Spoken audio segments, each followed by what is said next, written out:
Hello, and welcome to the Absolute Guard Podcast. We're a competitive fighting game community podcast examining history and current events from the lens of the Arizona grassroots scene. I am currently on my honeymoon as this is airing here, and so we pre-recorded it. Last week we had Sabre on for episode 79, part 1, and you're about to witness episode 79, part 2. Thanks for tuning in and enjoy the ride. I think it's interesting that you brought up Cross Tekken, Benny. This is the second or third time we've talked about Cross Tekken on this show. Because I remember when Vanilla Cross Tekken came out, the biggest sin that it committed was that it wasn't 4. Like, everybody that was like a hardcore 4 player fucking hated that game. Like, I remember about that. Maybe you guys can dispel that. Maybe I'm misremembering. I don't remember hating the game. Like, I love the fact that I was able to play, Tekken and Street Fighter characters in the same game. Like, I think initially I was playing Guile and Kuma, and I was just like, like, I enjoyed that. The only thing, I didn't even care about the DLC on the disc. Like, I know a lot of people were crying about that stuff. Didn't bother me. That didn't bother me at all, because I was just like, well, what if I don't want to buy Blanca? I don't want the game to have to like load or whatever. Like, yeah, it's an asset, but it's like whatever to me. The only thing I didn't like about it was like the online gem stuff that they had. Gems. Yeah, and that was the only thing. But in terms of like the gameplay and like the characters and stuff like that, like I didn't really have a problem with the game. Like, I wasn't particularly good at it, but I still had fun playing it. I think that's other than because we were doing that at Haz's house. I was playing Cross Tekken, and I would go out and go to those events and and play casuals and stuff like that, just like I was playing 4. Like, I didn't really have a kind of a negative view on the game, like a lot of people did. Well, that's the thing, is like I'm trying to make sure I'm remembering my history right here, because I remember people really fucking hated that game. Like, people were mad. My entire training group was like mad at that game. I think most people. I think most people were just mad because it was the DLC stuff, the gems and how they worked, and then the timeouts, and then the fact. Yeah, and I think part of it was it's not Street Fighter 4, even though it was Street Fighter 4. It was pretty modified. It was Street Fighter 4. Yeah, the other thing too, John, is just like, so in the Alaska scene, like there was maybe I think 2 events that had Cross Tekken, and then I left, right? And then that game just pretty much like ceased to exist over there. Like, they didn't care for it. So when I came here and I saw people that were playing it and like enjoying it, Scott and whoever else was playing it, Abe. I remember playing Jeff a lot of that, like at Haz's, and just kind of seeing like that there was a community here to play it. Like that's what wanted me to play. It was just like, hey, like I don't hate this game. Like, I actually, kind of enjoy it. And like some of the, I think that was like the first game where I really kind of like labbed some stuff, because I was just like, trying to figure out combos and stuff like that. I think another problem was too, is because it was still kind of early in the resurgence of the FGC. And it wasn't Street Fighter 4. People, I mean, outside of maybe Marvel, a lot of players never played any other game other than 4. Yep. So they had a hard time wanting to, like, oh man, I gotta learn a new game. I gotta learn this and that, and they were content with just playing 4. And I feel like Cross Tekken. It's just not like Marvel. Like, Marvel is just totally separate. Like, you got Marvel and you got Street Fighter, just very different, right? Yeah. Right. And a lot of Marvel players don't really play 4, but there is also crossover. I feel like Cross Tekken I don't know. I felt like Cross Tekken was just eating into the 4 scene instead of being its own thing. Yeah. I think that was a big thing. A lot of people just didn't want to give up 4 because they felt like, well, I got to give up 4 if I want to play Cross Tekken. And they just decided not to play it.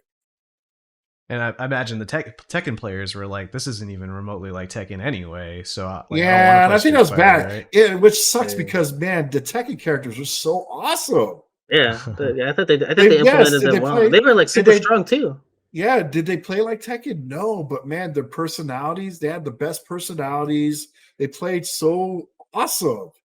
Oh, I will say the other thing I didn't like about that was that Honda was not in the game, and I remember that was my favorite interview or something. No, I remember an interview or something saying that there was going to be all the World Warriors, and when everybody else was in there except for Honda, I was just like, "You lied to me." and all I got was his face on like the back of a truck on that one level, and I'm just like that and the God, my least favorite. I hate that damn stage. Jack had the alternate costume. He had like the Honda outfit, and I was like, "This is what I get for Honda in this game." I was like, "You guys lied to me."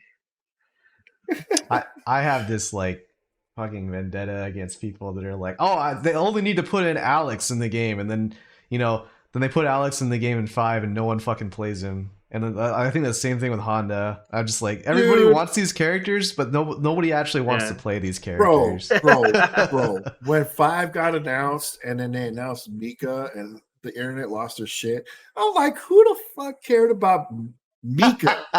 The worst character in Alpha 3 that no one ever talks about or plays. And all of a sudden, there's this huge fan base for like, get the out of here. Yeah, seriously. Or like Ed. It's weird. Or like Remy. Everybody wants Remy to come back. And I'm like, who? I guess you played Remy, but I played Remy. I'd be cool with it. Like right now, like I don't care if he comes back. But exactly, like or 12. Like, who's gonna give a fuck about all that shit? No, man. Oro, dude. I can see people go nuts for Q because people like fans, they just like Q's lore or absence of lore. Yeah, I was gonna say the lore is he doesn't have any lore. I think people just get hyped watching him. Yeah. He's mysterious. They're intrigued by him. So I can understand that, but I was like, Mika, she's not interesting. She's not Yeah, people only played her because she was good in season 1. Well, no, but I mean the hype it got when she was announced before the game was even out. Yeah. It was weird. I don't know. Fandom is weird. Well, I wanted to squeeze in like one question, and I couldn't figure out how to do it organically, so I'm just gonna kind of just throw that out here right now. In that we talked briefly at the beginning of the show about like what it means to mentor people, or like what it means to like, I guess, like when you're coaching people, like how do you give them advice and whatnot, right?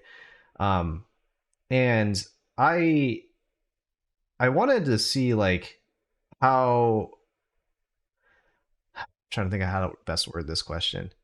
So when I guess I'm in a spot nowadays where like the players that I have helped grow have started to eclipse me, and I feel like that's happened to all of us to a certain degree. And I was curious about like, how would you respond to that when you're helping someone and they beat you? Obviously, like the shitty thing to do would be like be mean to them about it or something. And frankly, I've seen that happen before.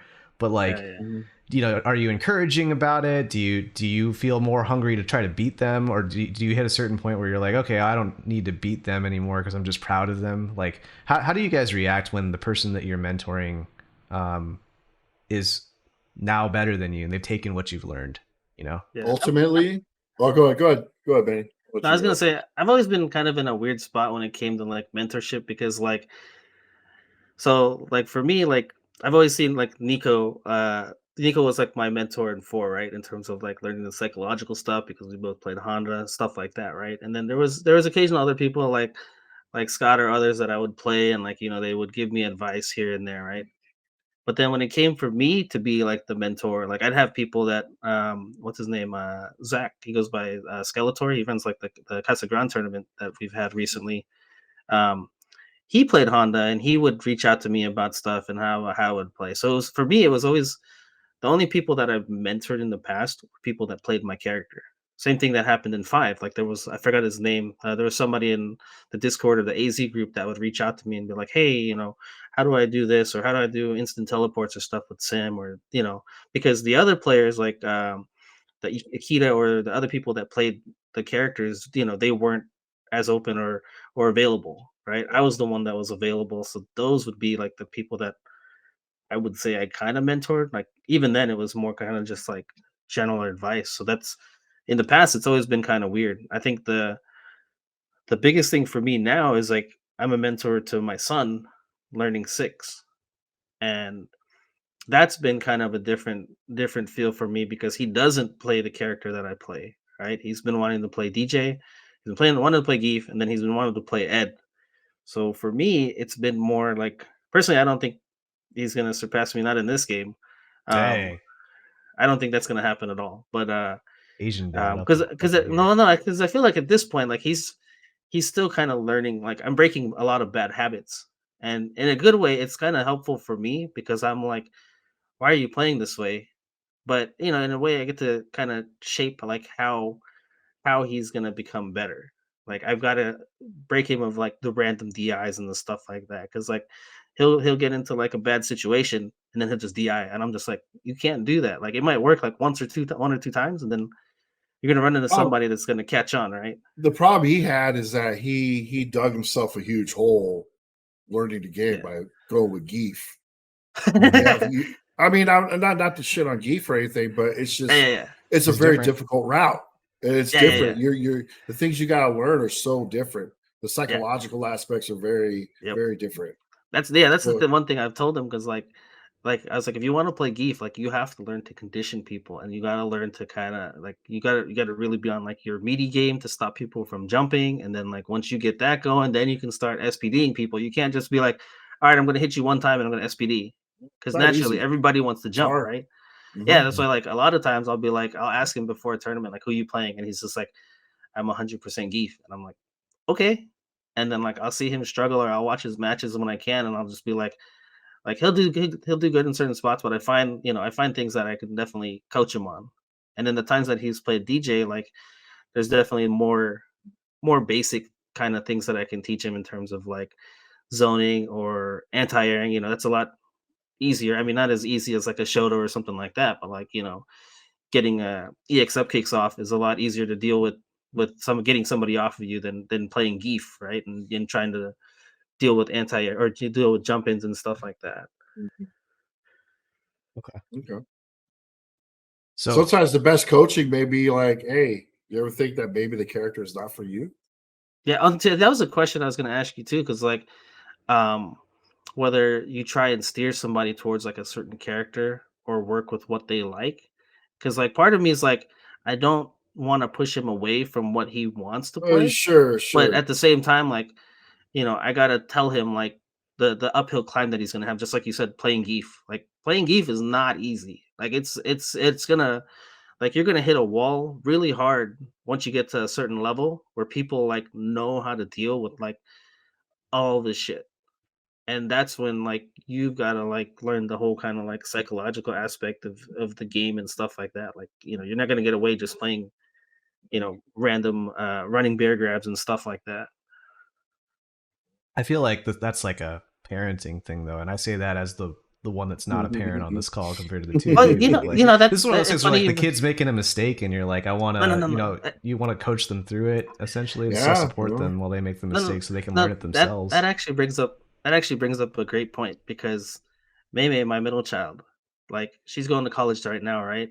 She's always been interested in art. And the thing that we were realistic about her with was just like, it's great that you love to do this, you love to draw digital art and stuff like this. I know where you're going with this. But you need something to fall back on, right? You need something that's a great side hustle, right? But we don't want to see you struggle. So it's like we want you to find something else, and that's then have cool. That you're into liberal arts, but what is that going to do for us? I mean, of all things, she's learning mortuary science of all things. So that kind of came out of left field, but it was being realistic about it's the same thing. It's a perfect parallel. It's just like, are you sure you want to play Geef? You know what I mean? It's just like it's the same thing. It's just like we love and we support that you want to do art and that this is what this is a passion of yours. But what else are you going to do beside that? Learn DJ on the side. DJ is mortuary science. DJs though, like it's funny because mortuary science was just like that threw me for a loop. But I was just like, you know what? That's like the doctors and the teachers, right? Like you always need those. People are always dying. Like I mean, it's kind of weird to say, but it's just like that's not an industry where it's going to be like, you know what? This industry no longer exists. Like it's here. As long as humanity exists, as long as the population keeps growing, the demand will continue to grow. Yeah, because you never know. Season 2, man, Geef could just be deleted from the tier list. And he's no longer viable in any way. You never know. It's true. I mean, that's good. That's good. There's some logic there, like why I didn't try to learn JP and stuff like that. Like nowadays we have patch culture where we just are trying to. They're gonna nerf the shit out of my character, by the way. I'm really bummed out about that. I know it. But yeah, Scott, like I was curious about your perspective as well. As like, you know, you've been in the scene long enough to play against like players that you've mentored, and you know they've taken sets off you or beaten you in tournament and whatnot. And like, how do you, as a player, as a mentor, like in all those different, even as a community leader, you know, like how do you handle those situations, and like how did you work through that when you were younger compared to now? Well, I think for a lot of times, I mean, this isn't really a mentor thing, but I remember the first time I really experienced something like this because I was always like a strong player since the early 90s, right? Sure. So I've never really, I don't know, I'm trying to think of what it was. So I've always been at the top, and like very rarely through a lot of those years, the people I know that are under me would eventually get better than me because I was always leveling up as well. Because there was so much to learn back then. Yeah. And it wasn't really, even though he wasn't really a mentor, but obviously he looked up to me a lot and asked questions a lot. So it would be like someone like Abe. Oh, Abe. Oh, that's a good example. Yeah. So and he'll recall this because a lot of stuff happened. I remember when I first met him, and Carlos and all that, and they were like they were okay, and then they showed up for Devastation '07, something like that, one of the early ones. It was still at Jen and Rob's house, and then the next year they would come down, and then they wanted to play before Devastation started, so they were staying at some Motel 6 or whatever. It was him, Carlos, Matt, and this was the first time I met Matt and all that. And then they were playing, and I wasn't expecting anything from them. Sure. I go play Carlos, and he's playing Chun, and he just fucking mops the floor against me. and then I was like, I wasn't expecting it. I was like, oh my. And then I played against Abe, and he's already using Yan, and then he fucks me up. And then I play against Matt. He's using Urian, and he's still learning. And there's this funny story. He landed some Aegis setup, and he beat me with it. And then Matt's like super happy. He's like, dude, it's like, man, it's the first time I ever landed that on anybody. And I was like, oh, that was a wake up, bro. Let me tell you, that night was a wake up call. Like, dude, it's like, okay. I was like, man, I really gotta like turn on my game face against these guys. Like, they improved so hard in 1 year, and just out of nowhere. And I think a lot of it too, it could have been. I can't remember if Rock was living down there at the time because he did learn. Rock did learn a lot from us, and he was getting really good too. But like, yeah, that was my first like taste of like, holy crap, dude. Like, what the hell? I wasn't mad at it. I wasn't mad at it. I'm like, I can't believe these scrubs are fucking beat me. I was more like kind of shitting on myself. I was like, did I just like let these guys surpass me? And like I started questioning my skill. Yeah. Oh, like imposter syndrome stuff? Possibly, because they got good and like so fast, like really good. And I mean, I think that year I still won Third Strike. If I'm not I can't remember what year it was. Maybe it was the year after. Maybe I got my years mixed up. Oh no, that was the year when Mike Watson and all that came out. So if I remember right. But either way though, man, but at the end of the day, I was impressed. Sure. Yeah. I was like, this is cool. I thought this was cool as hell. It wasn't the ego thing. It was just more like, I need to step up my game. Jesus. Holy crap. Because I'm not used to people in the scene surpassing me. I wasn't used to it. Yeah. I see them get better, but they would never go beyond me. Right. they would get up, almost match me, but they would never surpass.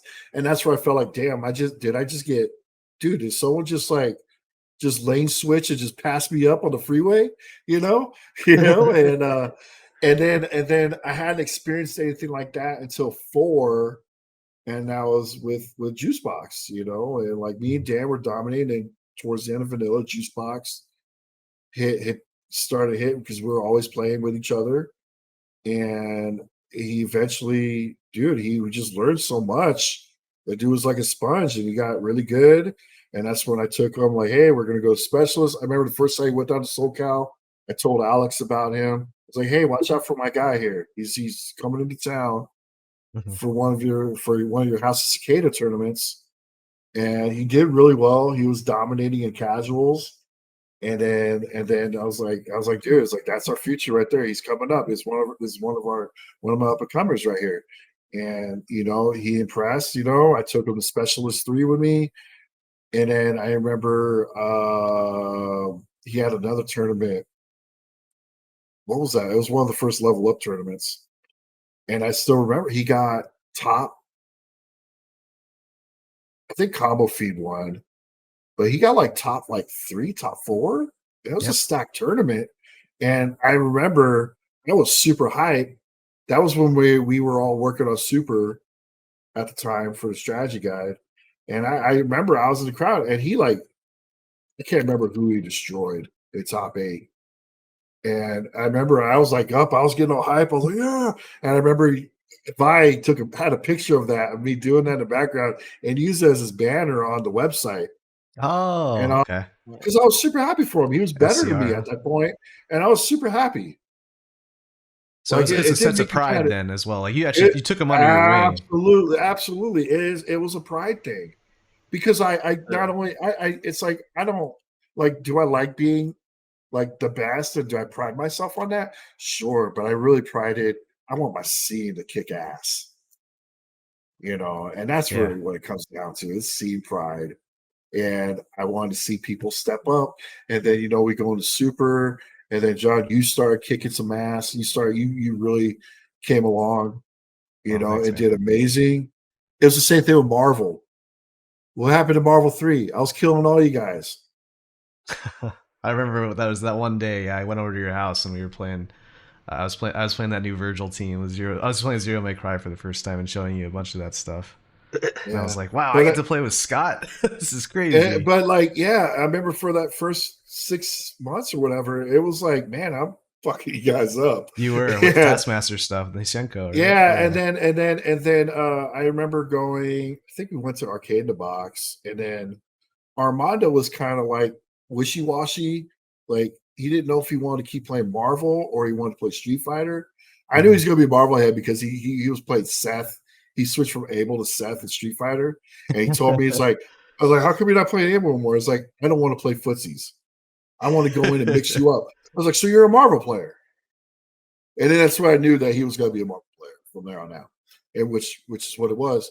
And he did end up indeed being a Marvel player.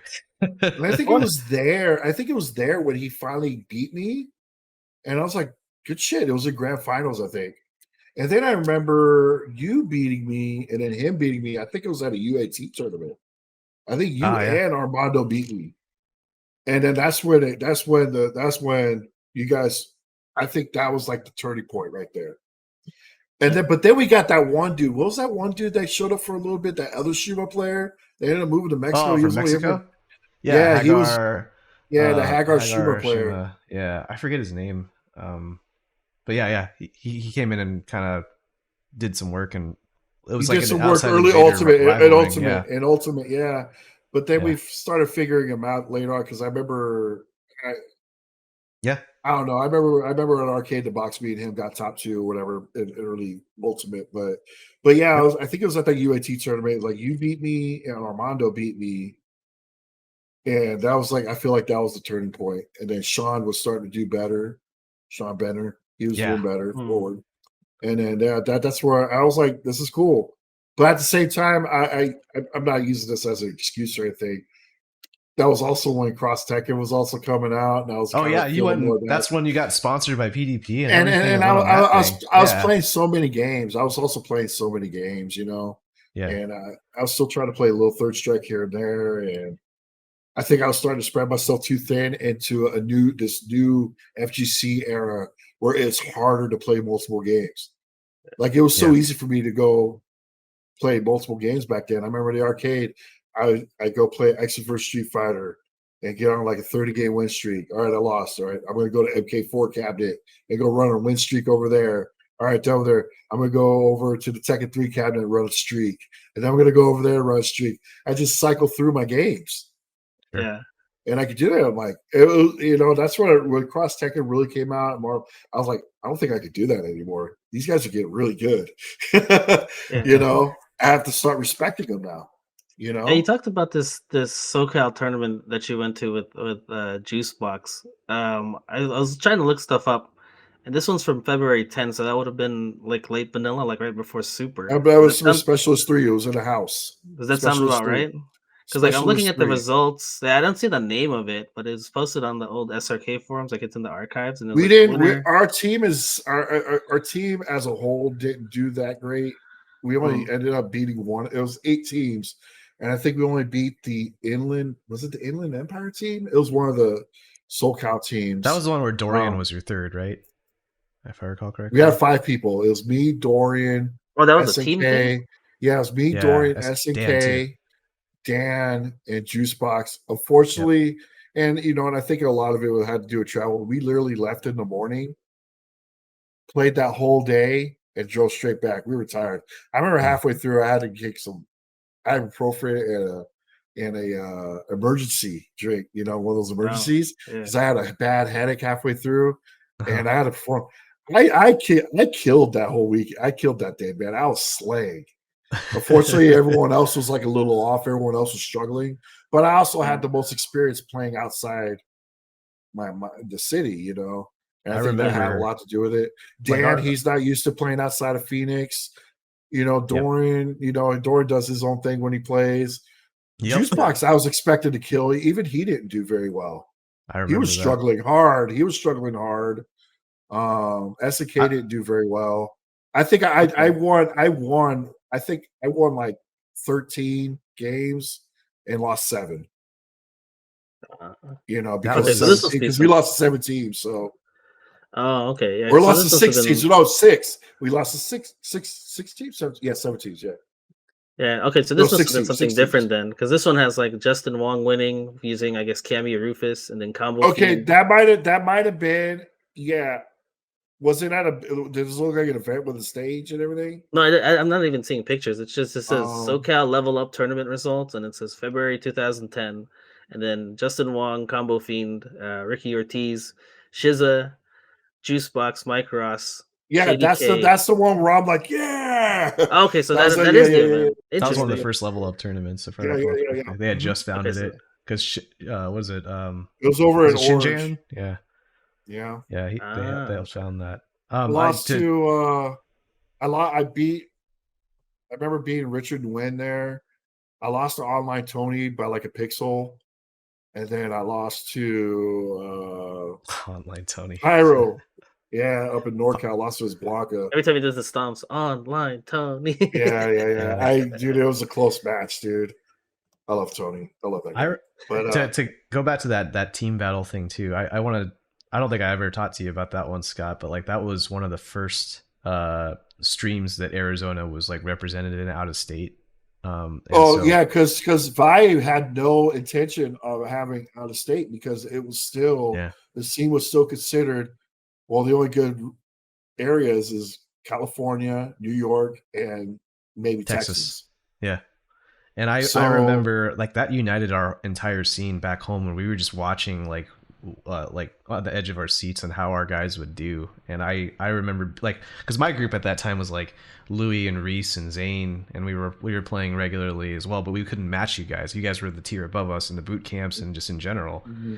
And I just remember like having that local pride that frankly I don't know if we still have that in the modern era, but like of being like, you know, like these are the guys that we look up to, and we're seeing how they stack up with the celebrity tier people who are on the streams all the time and stuff. And I do remember, just to be candid with you, I do remember being very disappointed because the team did get washed, and you did okay, but you were, we already knew you were going to do well because you had already had that Evo performance at that point in time. And it made sense. I remember actually, I think it was Louis who told me, he said it made sense. Scott's got the most experience out of state. I remember we watched Dan, and Dan seemed so nervous when we were playing, and when we were watching him play on the stream and stuff. And I'm not trying to throw shade or anything. I just remember, I remember how much that united everybody in our locally as well. So I just want to let you know that had a huge impact to all the people back home as well. Yeah, we wanted to I remember that very well. I remember because, you know, he normally doesn't invite, you know, out of state, and he's like, dude, it's like, you know, because Juicebox left an impression on him. You know, from the prior tournaments and all that, and he knows me and all that. And I'm like, hey, like, you guys are looking like you're doing good. Like, I want to give you guys a slot. And I was like, damn, man, it felt so bad because I was like, dude, we're not doing good. It's like, I know we're better than this. And it is what it is. Sure. I felt like I was I'm not, I definitely, I don't want to feel like I'm throwing shade at any of those guys. Sure. I felt like I was the only one. I felt like that was really throwing the weight around, and everyone else was just struggling for whatever reason. And I think it was due to a lack of experience and them being tired. Yeah. And for better or for worse, that, you know, that ultimately showed us back at home, like where we stood relative to California, even if it, you know, was a bad day or anything like that. That ultimately did play out and making us play harder fundamentally, because we were like, okay, now we have an uphill battle to climb. We know that. And I, for sure, like, the cards fell the way they did, and now the scene is the way it is. To be fair, though, yeah. To be fair, though, we were kind of nerfed because we were all playing Super at the time. Oh, it was in vanilla still. Yeah, Super wasn't out yet, but we had access to Super because of the guy. The guy. We were all, well, Dan wasn't. I don't think SNK was, but me, Juicebox, and Dorian were all working on the Super guide. So I was like playing Cody and all that. I wasn't even touching Sakura that much. And so I think we were coming in a little gimped also in that respect. Fair. So I don't know if that played into it, but it was a lot of things. I know we could have done better, but but either way, when it comes to the mentorship thing, dude, I was always proud. And I wanted, like, in that case, because, you know, we had SNK, because SNK was the first time he was doing really well, you know, and Dorian, I had to pick Dorian, and Dorian was doing pretty well because he was still beating most people back home. Sure. And I wanted them. I wanted us to do so well. I didn't care if I was the worst one. I just wanted them to beat him. I wanted my guys to beat everyone. Yeah, it's almost like you're like a coaching kind of feel to it, or maybe a team captain's a better way to put it. Yeah. But yeah, I was never mad when people passed me up. I was like, it was twofold. I was like, I wanted that made me, if I was serious enough, I was like, all right, I need to get better and get back on that level. But at the same time, I'm happy. I'm super happy. Unless I hate the guy. Absolutely. I'm like, now I just want to crush you. Now I just want to beat you and crush you. You know, but hey, so that SoCal event, was it? It looks like it was at Dave and Buster's from what I found. Yes. It was in a back private room. Yeah. That was the one. Yeah, because I found like the whole playlist and everything. It was February 2010. I found the whole top 8 playlist. Yeah. Oh dang. Yeah, send me that one after we're done with this, Benny, and I'll put it in the description of the video. So. That's awesome. Yeah, because I was just like, once you mentioned like the results, and I was like, everything kind of lines up with like what you're talking about. So yeah, those are fun times. A lot of these questions come just to tie it back to current day. For me in particular, like there are people that I have been like helping learn Street Fighter, and they have gotten to the point where like they can beat me consistently or are on the cusp of it. And you know, I feel that swell of pride when they beat me and when they do well, but then there are other times that I'm like Benny, actually, you and I had this conversation a couple weeks ago or last week, like where I consider, like I think I've taught you quite a bit about Street Fighter 6, right?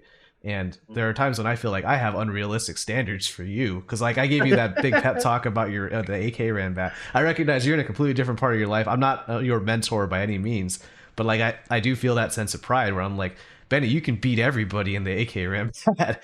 And I feel like there are times when I feel that same disappointment that you felt, Scott, where it's like these guys aren't performing the way that I want them to. And I trying to make sure that that's turned into like a positive thing or staying positive, and then letting that make you hungrier. Like it's just this cocktail of emotions that I get whenever I see these guys who have surpassed me, and I want them to do even better than where they are now. You know? Yeah, you know another one. I just gotta throw this out there just because he was your guest last week, and I wasn't really his mentor or anything.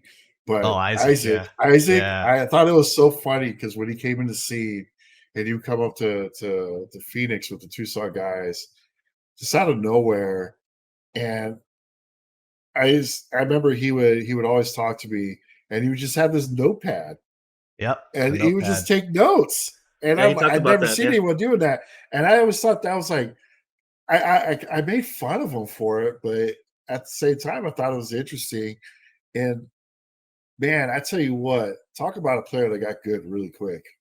Yeah. Because he was a beast before AE came out, and he started at Super.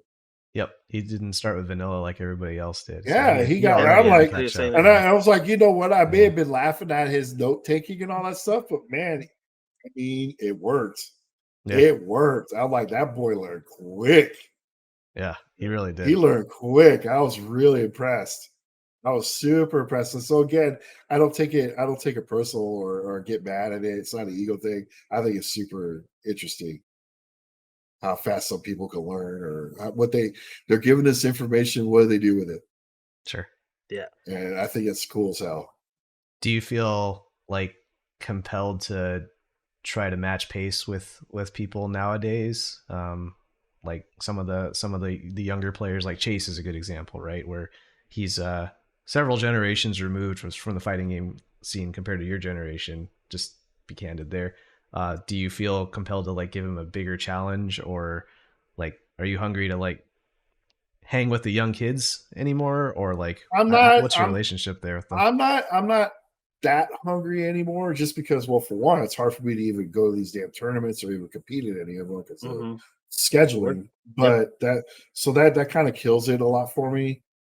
But two is just like I don't have the time. But my thing is like maybe there's a part of me that still wants to win. Yeah. But ultimately, I just want to stay competitive enough where I'm just not free to you anymore. I still want to be free. Okay. Yeah, see, like I'm kind of in that same boat. Like I don't know. I mean, I still play like I don't know because I have fun playing this game. So like I play probably a lot more than I've ever played 5 for sure. And it's same just here, like same here. And I'm kind of in that same kind of boat where just like I want to beat anybody that I play against, and but at the same time like I'm not playing like I don't know. I'm in a weird spot. I'm almost in that same kind of spot, like Scott said. Like I don't want to be a pushover. Like I don't know. I felt like I was kind of like that in four for a while too. Like I always considered myself kind of like a B-level player, and I was like the gatekeeper. So it's just like I had my moments against top players here and there, Mocha, Rock. I could beat those guys here and there, but then Ernest, Moss, whatever. But then like as long as I was kind of like above level of everybody else where I felt, decent enough. Like I was kind of okay being in that spot. So I don't know how much I'm gonna honestly push myself kind of beyond where I'm at. Like there's always room for improvement. And honestly, like that's what I'm looking at right now. In terms of like being better is like working on optimal punishes and stuff like that. But there's not like a huge drive to be like, I gotta be the best person here. Yeah, I'm okay with not being the best because, like, right now it's like I had a lot of catch up to do because I didn't play enough Street Fighter V, so I never incorporated the meta that it had. And 6 has a very similar meta for the most part when it comes to the RPS and all that stuff. Right. And it's taken me a while to get used to that. but I want to get used to it because I want to make sure I can hang with anybody and at least in a respectable way. I don't expect to be, top level players like Punk and all that stuff.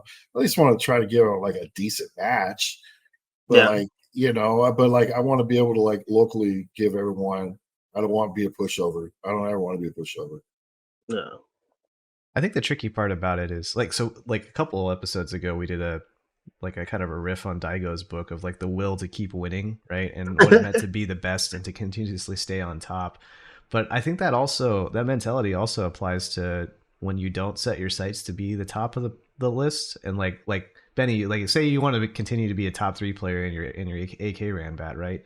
Like that's a constantly moving target still because everybody else is still getting better, right?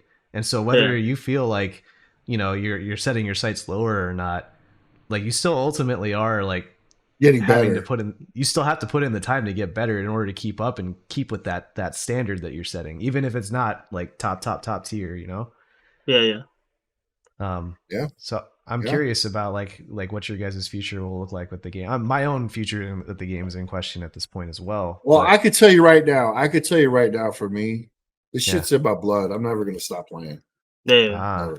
I'll never stop playing. It just all comes down to like where my goals are every time. Like I consider myself. Do I consider myself competitive?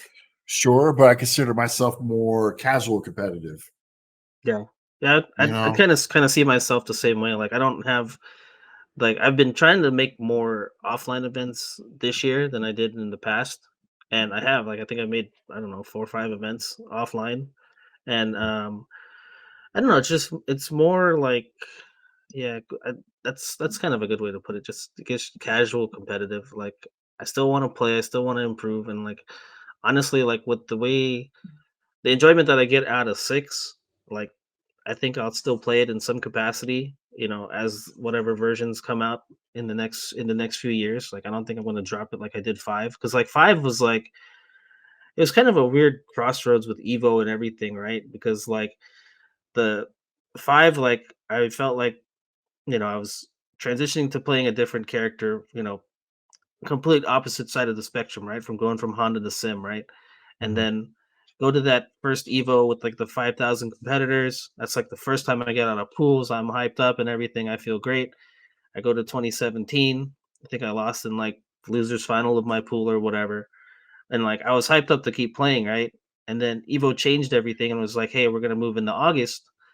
And that really kind of killed like all the momentum that I had and like motivation that I had to play because like that was kind of like my end goal every year. Like I always wanted to go to like SoCal regionals or it's one of those closer events that I never did. And so Evo always ended up being like the end goal for me. Like that was like kind of like my fiscal year. It was like Evo was the end. How well can I do at this tournament? I get to see all my friends from Alaska and all this stuff. And when they pushed that out to August, I kind of lost all motivation to want to even like play 5 or like fighting games in general because like I didn't have that anymore.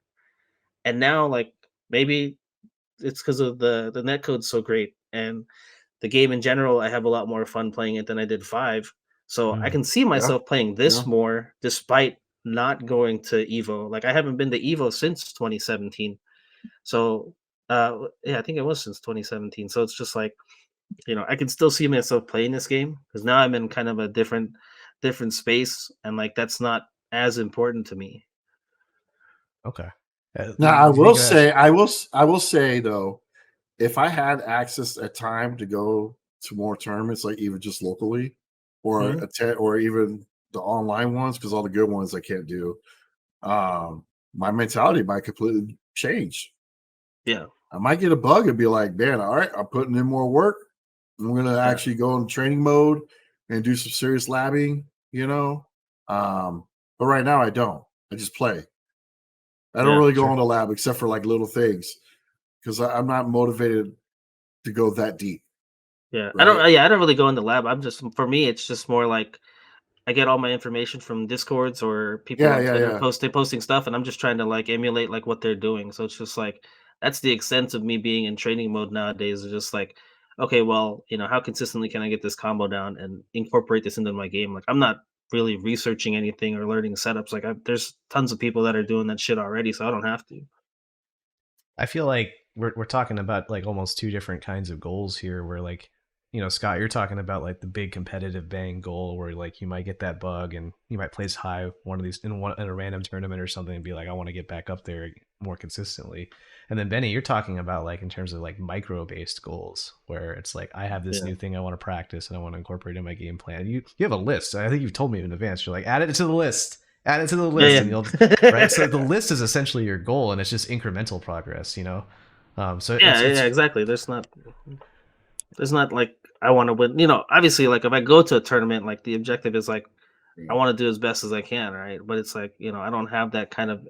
It's not in my list of goals per se. Yeah, I say like more just improvement. I would say, yeah, for me, it's just like my goal is more broad. Like I just want to make sure I could stay somewhat competitive and give anyone I play at least give some type of challenge. I'm not going to be free to you. That's my goal. That's ultimately my goal. It's a very broad goal. It's hard to define, honestly, like what your success state is. Right. But at the same time, then you don't like the failure state is also difficult to define too. So that makes sense. I think that also helps temper my expectations as well, so I'm not as disappointed. Exactly. Right. That's exactly what I was gonna say. Like, when I go to a tournament and it's like I don't do well, like I'm not. There's not this like, oh man, I suck. Like it's just like I just lose. To be fair, to be fair, when I lost at Evo, I was pissed. This past year? Yeah, I was mad. I was so mad when I lost to it was just like I lost to that Honda player. I just did not play well because it was going into the next day in pools and I came on completely dry. I was really mad because I know I knew I was way better than that. I just whatever. But I also lost my first match on the following day. I remember that. Yeah. That's never feels good. But my goal is just I just want to stay competitive in some aspect. Learn the game. If we're talking about I like to learn games. I just like learning games. I just like learning them, at least on a base level. So that when I go watch them on tournaments and streams and stuff, I know what the hell I'm looking at. Yeah, that's always fun. Like I don't know, for me, it's like as long as I'm constantly like it doesn't have to be major improvement, but as long as I can see a little bit of improvement and there's evolution in my game, like I'm happy with that. You're gonna see me 80, 90 years old in a retirement home with a fucking joystick playing while you guys are all playing with like your mind control stuff. I'll still be playing. Yep. I'll still have my arcade stick. Whatever you guys are gonna do. They're gonna have their Apple headsets or whatever the fuck they have on at the time. I have one last poignant question for you all before we close out here. Because as you guys said, you guys are old. And you got the benefit of experience, right? And we talked about how you guys have essentially changed your set up your goals so that way like the disappointment doesn't hit as hard if you fail to meet them for whatever reason. They're broad enough to be able to still feel good about the progress that you make. And I've seen locally in our scene, and I'm not going to name anybody in particular, but some of the younger players are hitting that point where like they had all these goals and expectations for the first time for themselves and they're failing to meet them.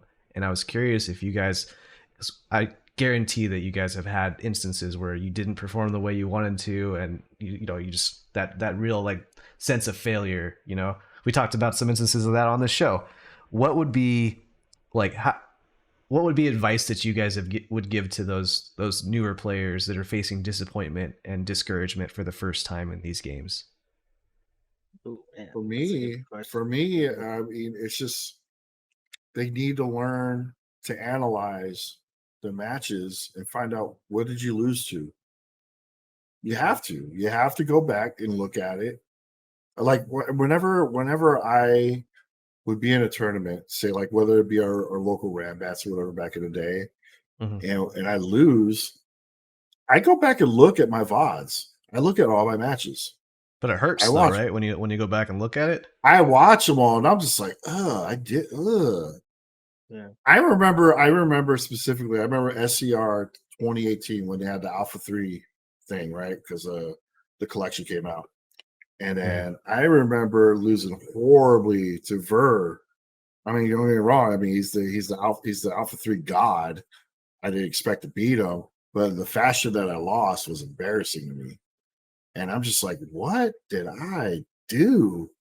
And I had to go look at it. As much as painful as it was to watch my shitty play, I had to go back and look at it. And I knew exactly, I was able to pinpoint quickly what it was. Did you have any difficulty taking yourself out of the, like, being able to look at your own play objectively? Yeah, like, were you watching it emotionally or anything like that? Both. I mean, but I was just like, I need to look, like, what did I do? That was so bad. I mean, I kind of knew even from the second I lost, but I wanted to look at it. I wanted to look at it again. But either way, I always go back and look and, like, all right, what is beating me? Where am I losing? Where am I? Where is all my damage? Where's all my life loss coming from? I would watch, like whenever Abe would beat me across second finals, I would look at him and I'm like, what is he doing? What is beating me right here? And I noticed there was a lot of times where, like, I would do standing medium punch with Law, and that's where he goes forward with the punch. It's slow, and he would neutral jump and get half life. And, like, okay, I got to stop doing that. He's taking advantage of my forward momentum and just neutral jumping. Yep. And he's looking for that, and he would take half my life. All right, I got to stop doing that. Even his neutral jumps, man. Any game he plays, he fucking neutral jumps so much. Well, I mean, he's a young player. Yeah, jump pierce or dive kick. Yeah. So but anyway, yeah.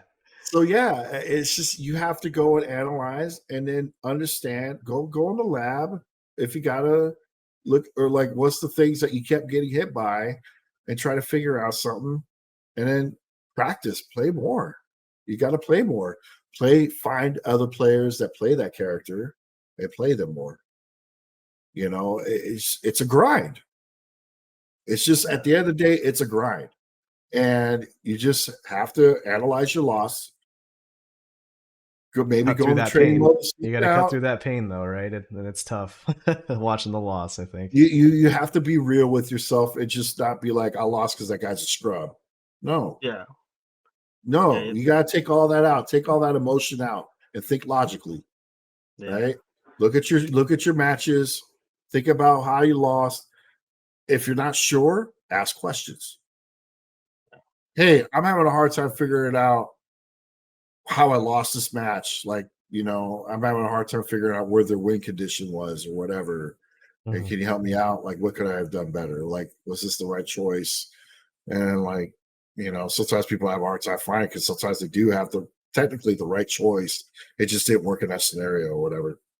Sure. But and it's just, it's just analyzing. You got to analyze it. Go through your VODs. It's not, some people like to just look at VODs and, like, pat themselves on the back, Oh yeah. Some people, the vanity stuff. And sometimes it's cool, like, damn, I felt really good about that one. That's fine. But, like, I specifically like to look. I like to look at my matches to see, like, where I needed to clean up. I really needed to clean this up, even on the wins. I'm like, nah, like, I can't believe why did I make that decision? I don't understand why I made that. And I got to figure that out. But it's just that, and then grinding. It's just grinding. Yeah. Getting in those sets of the characters you're having problems with, you gotta grind. Yeah. And then maybe ask that person. Hopefully you're cool with them, and it could be a person that you lose against all the time. Like, hey, what are you seeing against me that you're able to always beat me? Like, what are my habits that you're looking at? Sure. Yeah. Yeah, like, it's great that you bring up where, that Abe's been brought up in this, because, like, I've talked about this before, and in terms of, like, my lowest point here in the AZFGC was the qualifier, and the first qualifier when I lost to Dragon Ninja, and I think that was my first match on stream. I played completely terrible. Like, I knew the minute I walked off there, I was just like, how did I lose this match? Like, I was completely out of my element. Like, shout outs to Dragon Ninja for whooping my ass. And, like Scott said, like, you got to check your ego at the door. Like, absolutely. are your expectations realistic? And, like, me going into that tournament, like, I felt I had a good chance to win. considering like the fact that the A League and the B League players weren't there, I felt I had a good chance to win, and I don't think that was unrealistic. So when I lost that first match in the fashion that I did, I could have easily gone 0-2, and then I was just like, you know what, I need to buckle down and I got to play better. And like, I made a little bit of a loser's run. I remember somebody saying, as I kept on saying, "Hey, I won this match. Hey, I won this match." Somebody was like, "Oh, Benny's making a loser's run." And then I ran into Chiron. Chiron beat me, and I think I was ended up like fifth or something like that. And I beat myself up about it a lot because I was just like, man, what happens if I didn't lose that first match? Right? Like I there was execution errors, I was the making bad decisions. Yeah, exactly. Like I started asking myself, like, what happens if I don't lose that match? And then I think I described it before, like the same thing. Like I stayed behind and I watched them celebrate Mocha winning and Show getting in as well because they needed to fill another spot. And I kept on thinking to myself, I was like, damn, that could have been me, right? And I held that fucking L for a year, dude, until the next year. It's called ruminating. Yeah, I held psychological that term, L. rumination. I held it for a whole year, waiting for Abe to announce like the next thing. Like he didn't, I didn't get picked for the next thing either. And like, again, like I didn't think that I was at that level. And I was like, well, I gotta fight my way through this other qualifier. And I won that one. And like, yeah, and like part of it was just like, you know, I I had to check my ego at the door and just understand like why I lost. And like, I lost to better players that day. And for that next year, like I'd go to whatever tournaments I could, like Scott said, and I'd try to grind and just try to find improvement and do better every time that I went out Experience. to play. Yeah, and like I was just waiting for that opportunity to come back. So it's just like, Experience. It's all experience, man. yeah, like I had to put myself out there, and I had to check myself and understand like why I lost, and then how could I be better at it. And like there were random, like I don't think I was like necessarily consistent throughout that next year, but there was moments where they were just like, oh, Benny beat so and so, like what, like I had little moments here and there that made me feel better and like see improvement in myself. Oh yeah, one last thing. Yeah, I'll say it's confidence. Have confidence. Yeah, that's a big thing too, because like I said, like when I went into that second qualifier, like I told people, I was like, nobody's beating me today, and like nobody beat me that day.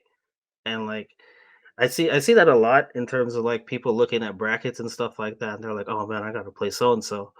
And it's like, if you're already worrying about that, like you've kind of already lost, right? Like you have to have that innate I look confidence at the in you. brackets and I go to YouTube and I start looking. I start studying. Yeah, you kids and your YouTube. I just look at the, like when I see a name of the bracket, like Freezy's whipped my ass 4 times in like some of the tournaments that I've been in. Like I think he's either put me in losers or he's eliminated me. And like when I see his name in the bracket again, like even like that's what happened this last tournament. Like it was him versus playing this Jamie player, I forgot their name. And I was gonna play the winner, and Nick's like, "Who do you want to play?" And I was just like, it didn't really matter. I was like, I don't care. I was like, I wasn't be like, oh yeah, I want to play this other guy because Freezy's beat me 3 times in a row. Nah, part of me was like, if I got to play Freezy, I got to play Freezy, and hopefully I beat him. Like, I'm not gonna worry about who's coming up next. Like, that's never been my mentality. Like, I just always see people's, I see it. It's a name of the bracket. That's how I look at it, and it's just like it's a challenge for me to play anybody. You don't deserve to move forward if you can't beat them. Exactly. I gotta beat who's in front of me. So it doesn't matter who's there. So Right. it's Confidence. I would say, well, being able to look back at your matches objectively and figure out what you did wrong. I'd say the first thing was have realistic expectations for yourself. Manage your expectations for yourself and have confidence in yourself. Confidence in And ask yourself and be questions. willing and give credit. Give credit to the people that beat you, and don't find other things to blame. Yeah, Don't make I excuses. could have easily been like, oh yeah, of course it was drive versus the blah blah blah. It's like, well, why did I get hit by that? No, I parried that. That. That's the classic. Yeah, I checked that. I checked that. That's when you go back and look at your replay and you're like, I didn't tech that. The game lied. Yeah. Oh man, The input reader's busted. This input reader's broken. Input reader, dude. It's the fucking heat engager. That's the problem. I got Fireball instead of Super. Like, come on. Cool. Well, we went a little bit over this time around, but the discussion was just too good. I couldn't stop. Do you have any shout outs on the way out here, Scott? Same as always. Shout outs to you guys. Shout outs to anybody listening. Shout outs to our scene. Hopefully I can get out there and play some people again one of these days. I miss playing everybody, man. You know. So if you see me online, come holler at me on Discord, you know. I usually play in the mornings. It's the only time I got. Yep. Cool. Yep, that's it. I also want to give a shout out to Freezy and Native Wolf and a lot of and Ghidorah and a bunch of the people that are in the Spiral Series Discord that I've had the privilege to play with over these past couple months. I think that you can see it. You saw me in action here as far as like when I'm stuck on something, I go and ask my mentors, and they got some pretty good answers. So be sure to. I hope you get a chance to listen to this and mind these old men for information because they're pretty fucking smart. Yeah. If anyone's ever got questions, they can ask me, you know, especially about DJ or whatever, or just in general. I'm always down. Just shoot me a message or whatever. You know? Cool. Yeah. Well, this has been the Absolute Guard Podcast, episode 79 with Jon, Benny, and Scott. You can find us on Twitch at twitch.tv/Spiral Series, YouTube at youtube.com/Spiral Series, and on Apple Podcasts and Spotify under Absolute Guard. Thanks, everybody. We'll catch you next time. Later, guys.